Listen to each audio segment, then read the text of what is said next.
Among the Impressionists was an American woman, Mary Cassatt. She is probably the most advanced avant-garde painter in America at the time. She was born near Philadelphia in Allegheny County, Pennsylvania, and when she was a small child, family moved to Philadelphia, where her father was a banker. They were in the society pages. She had an upper middle class upbringing, and she studied at the Pennsylvania Academy of Art. Now, this particular art school did accept women, and in fact, a number of professional women artists came out of out of the Pennsylvania Academy in Philadelphia. But to give you an idea what it was like for a woman to become a painter, I'm going to tell you what her father said when she told him that she was going to be a professional artist. He said, "I would almost rather see you dead." But she persevered, and later her family actually moved over to Paris where she was living, and sort of lived with her and lived on her a bit. So they did eventually come around. She went to Paris. She had work accepted to the Salon, and Degas saw her work and said, "Here is someone who feels as I do." And he invited her to join the Impressionists. One of the things it may have been that is a similarity between them is that they both take sometimes unusual points of view, like say looking down on the figures they're painting. Now, women were not free to go wandering around Paris or the countryside and setting up easels and painting landscapes. So you'll find that Mary Cassatt paints primarily figures and primarily upper middle class activities, things like going to the opera, or she paints a great number of paintings of the mother and child. Now, she never married. She never had children. She felt that she was giving her entire life to art, and that was not compatible with marriage.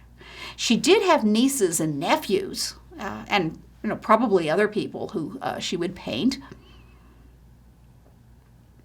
But she showed children without sentimentality. It shows the tenderness between the mother and child, but it's not overdone.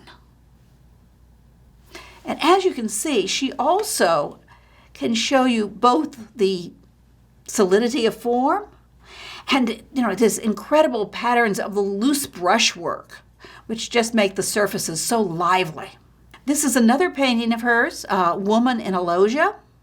And this is in the opera box. And you can see you're looking down on the figure. And what you're seeing behind her is a mirrored background to the opera box. And the mirror is reflecting not only her back, but also the boxes that are across the way. The colors are light-filled, but of course in this case it's artificial light. So the Impressionist does not just paint the effect of sunlight, they also were interested in artificial light, gaslight here. And here is another example of the mother and child theme. The earlier one, which we've already seen, is in the Wichita Art Museum, and it dates from about 1890. From 1905 in the National Gallery in Washington, you see another image. And this one's showing, the two mirror images, so that idea of light reflecting off a mirrored image and showing the reflection as well as the figures. Here are some details from the painting in Wichita, and I think it's really important to look at details of works of art where you can really see how the paint is laid down and how very free and lively this surface is.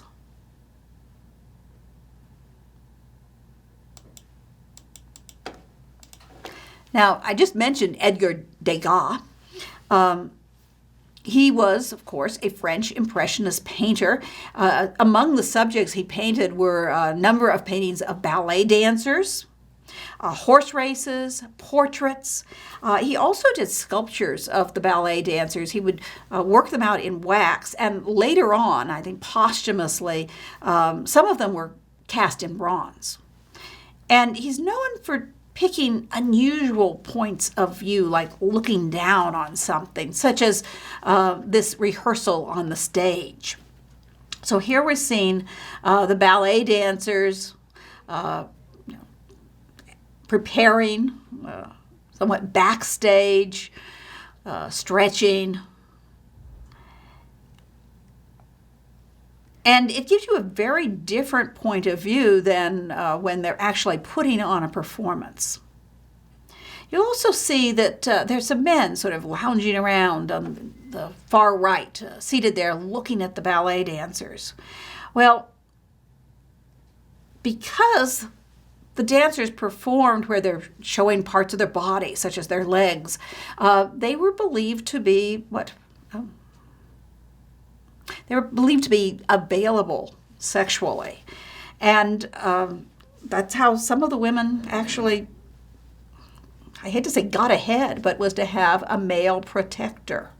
And so here is what you might say the steamy underside of the ballet profession with the male onlookers. But as you can see, it's really an interesting, it's really showing you a different view of the ballet than you would expect. Here is Degas' portrait of Mary Cassatt. She's informal, she's leaning over, she's playing cards. And they were friends. They were both from sort of the upper middle class. And they also sometimes had great arguments. So Auguste Renoir was one of the Impressionists who usually painted people, frequently women. This is probably his most famous painting. It's called the Moulin de la Galette, which was essentially an open-air dance hall to where working class or middle class people could go, have a drink, and dance underneath the artificial lights, underneath the gas light. And so you're seeing another slice of urban life in Paris in the 19th century.